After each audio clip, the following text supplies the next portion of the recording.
So I've made a lot of videos on how top players play, but you've watched them and for some strange reason, you're not as good as MK Leo already. We talking about practice. We're talking about practice, what you should be doing if you want to actually improve your gameplay. Our first step is just to pick 1 or 2 characters and stick with them. It's so much more effective to just learn the game with 1 character, so you're not spreading yourself too thin. Just picking 1 character, learning their options, learning what's best to punish in different situations, it really helps. So I would definitely recommend just sticking with 1 or 2 characters. A lot of people try and cheese out and counterpick their opponents, but especially when you're learning the game, that's not really going to help you learn that much. You might get 1 quick win or 2 quick sets, and then they might figure you out, and then you've realized you've got all these characters spread out, and none of them are actually that good when you could have just got better at the actual game and stuck with 1 character. Now, the very first step in practice and getting better is the very easy step, something we all like to do, and that's just to play. Especially if you're a player who isn't always comfortable with movement, isn't always getting the best combo, there's no way around it. You're gonna have to just play a lot. Let's say you aren't very good at short hop turnaround back air. What you should do is simply listen to some good music, even a podcast, and just practice doing that short hop back air for like 10 minutes or so. Then take a quick break, maybe watch a YouTube video, and then have another 10 minutes. This strategy really helped me improve my movement and my combos really quickly, because allowing your brain to take a quick break and then get straight back into it, it kind of refreshes your brain. And then I'd find out a lot of the time after I took a break, when I came back, even if I came back the next day, I would actually be better at the movement of my combos after a break. But this game is quite simple, and a lot of people have their movement down and they can do all the combos. Like, you're probably as good at movement as a lot of top players and a lot of players better than you. So a lot of people end up falling into this trap where, since they improved a lot in the past by just playing a lot, they try and keep doing that to keep improving, even though their movement and their combos are down.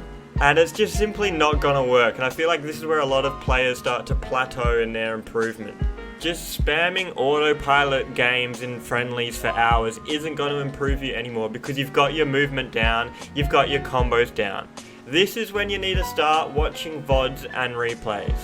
When you first start to watch VODs, you notice like, oh damn, I've been hit by the same move like 5 times in a row. But while you're playing, you just don't actually notice.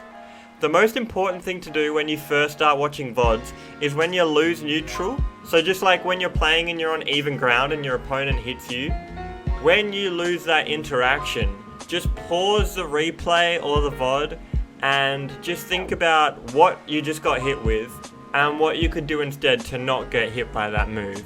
So let's say your opponent aerials you in neutral and you pause the replay. So you realize you were short hopping around and your opponent just aerialed you right in the face. So you kind of think, well, I could shield that, or I could outspace that and then hit them.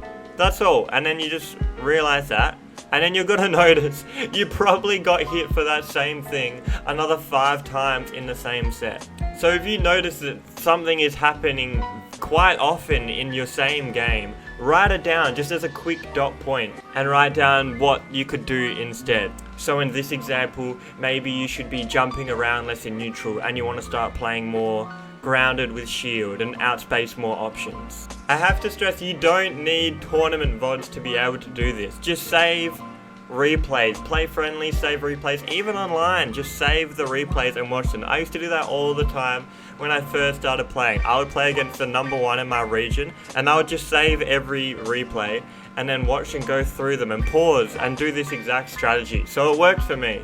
But sometimes when you're watching your replays, the answer isn't so easy. You might find that a lot of the time you just can't land a kill, so that's your biggest downfall, but you don't really know what to do.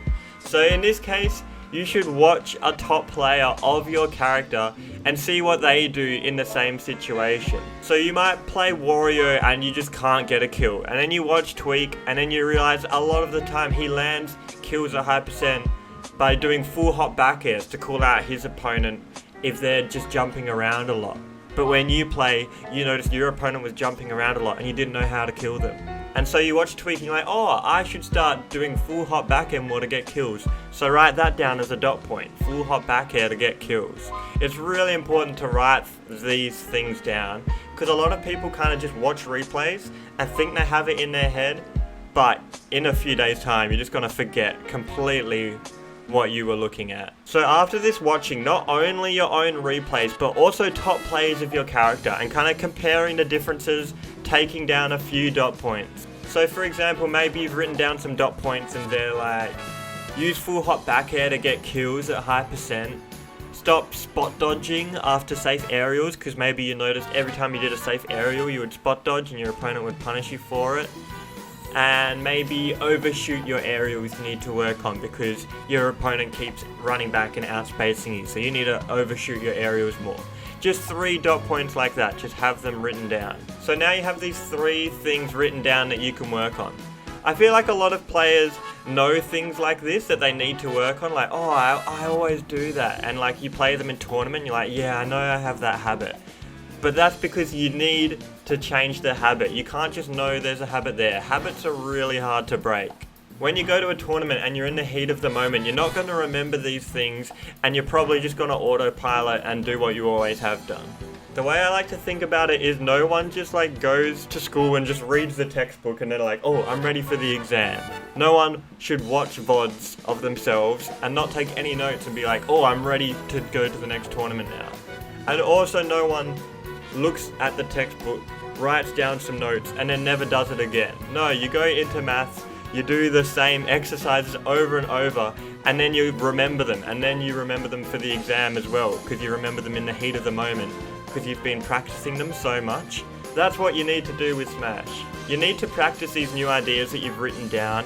Either in friendlies, have a look at these notes and then really make sure you're practicing them while you're playing friendlies, or even versus CPUs work really well. I play against CPUs a lot of the time and work on habits I know I need to fix, because you're going to be able to just practice overshooting against CPUs, even if it's not the right moment for it to hit. It's kind of like shadow boxing, where you kind of are pretending to fight an opponent that isn't really there. You can do that versus CPUs and overshoot, maybe if it's not necessary to beat the CPU, but just to make it habit for yourself. And then when you're versing CPUs, you can make sure to call yourself out and not spot dodge after your aerials. Even if the CPU isn't punishing you for it, you know you would get punished in an actual match, but you're just trying to break the habits. So yeah, when you're playing friendlies, make sure you're looking at these notes and you're calling yourself out, even if you're not actually getting punished. And even if your opponent's down for it, who you're playing friendlies with, take breaks and talk about what you guys are actually doing in the match, because a lot of people are just mindlessly grinding for 4 or 5 hours and they finish their friendly session, and if you ask them like, oh, what did you get better at in that friendly session, they'll be like, I don't really know exactly. So it's really important to write things down and have a purpose while you play friendlies. So this is kind of a never-ending cycle where you're going to watch your VODs, maybe watch top players too, compare, notice a difference, write it down, make it a habit, and then you're going to be able to actually see the improvement in tournaments. Another thing that helped me out a lot as well is just watching your local VODs, if you do have them, and trying to work out players' habits in your region. This might be a bit extreme, but what I used to do was literally have the stream up and then have kind of a list of different options opponents could do in situations. So if in disadvantage, I would have fast fall, double jump, air dodge. I'd write it down. Off the ledge, they could roll, they could jump. And this is because I couldn't really see what was going on at the time. I was really new to the game. So what I would do was watch the VOD and I would just tally up their options. Like, oh, they jumped off the ledge. Okay, they jumped off the ledge, yep. And I'd tally it up, and then after watching the VOD, I would see like, oh, they did double jump off the ledge 3 times as much as any other option. Or, oh, when they were in disadvantage, they were constantly air dodging.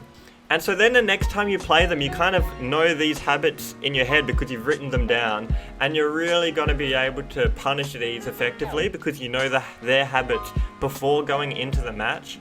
And I feel like this isn't the same as trying to cheese out your opponent by counterpicking them with a different character. Because once you start noticing these habits and going into a match knowing these habits, you're going to be able to notice these habits against any opponents you play. Because, I know that against this person in my local scene, they do this, they air dodge a lot, so I punish it with this and I'm ready for it. When you verse another opponent, they might have a similar air dodge habit and you're going to be ready for it, because now you're more cued into knowing habits before going into a set. I also just wanted to talk about some mentality tips, and the first thing is just to let go of your ego, because I feel a lot of players, when they first start off, they're absorbing so much information. They'll listen to everyone, they'll take in everything, they'll work out what's actually good, what's actually not. But then people start to get good, and then they feel like they're better than other people, and they're not gonna take on advice because they're like, I don't need that advice, I know this works. And then that kind of halts your improvement as well. So you really need to make sure to let go of your ego. Like, even Armada said this. Armada, the best player at Melee in the world, is telling people to let go of their ego. So it's definitely an important tip, no matter how good you are, to keep searching and taking on advice and not think you're like better than advice, if that makes sense. And this is a final bonus tip that has been working for me lately, but it's actually meditation. It might sound really strange, but listen to this clip of Kobe Bryant. In 2000, we had a new head coach that came to the Los Angeles Lakers by the name of Phil Jackson.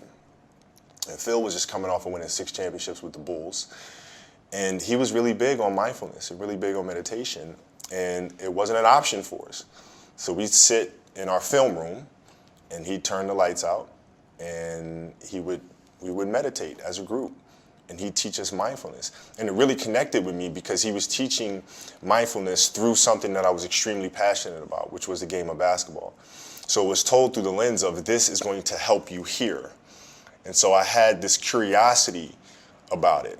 And that was my introduction to meditation. And then seeing the poise that we played with, the fact that we can be in a hostile environment with fans yelling and screaming and, pressure situations, and it having no effect on us, because we were never too high, never too low. We were just in the moment, and felt very secure in who we were. So rest in peace. But Kobe Bryant, one of the top basketball players of all time. A lot of professional athletes do mindfulness meditation because it kind of helps you be able to reset your brain in any situation. I'll let you guys look up more on it if you're interested. And what I find, it really helps with being able to reset your brain at any moment, because a lot of the time in tournament, you'll get flustered, you'll start thinking about things you shouldn't be thinking about, like, I'm going to lose this, or even, I'm going to win this, I'm going to beat this player. All of that stuff doesn't help at all and kind of takes your focus off the game. So if you are interested, I'll let you guys look up more on it if you want. But mindfulness meditation, I'll put a link in the description. It has personally really helped me with being able to have the right mentality in tournaments. I also find that examples really help me, so I'm gonna just put up now a bunch of my own personal notes, and then that might kind of help you with things that you think you should be working on as well. And so yeah, that's kind of it for this practice video. Hopefully it helps you guys out and kind of puts you on the right path to actually improve and what you should actually be doing. Because yeah, just grinding out friendlies, trust me, you might think it's good because it helped you in the past when you were getting better at movement and stuff, but it's not gonna work forever.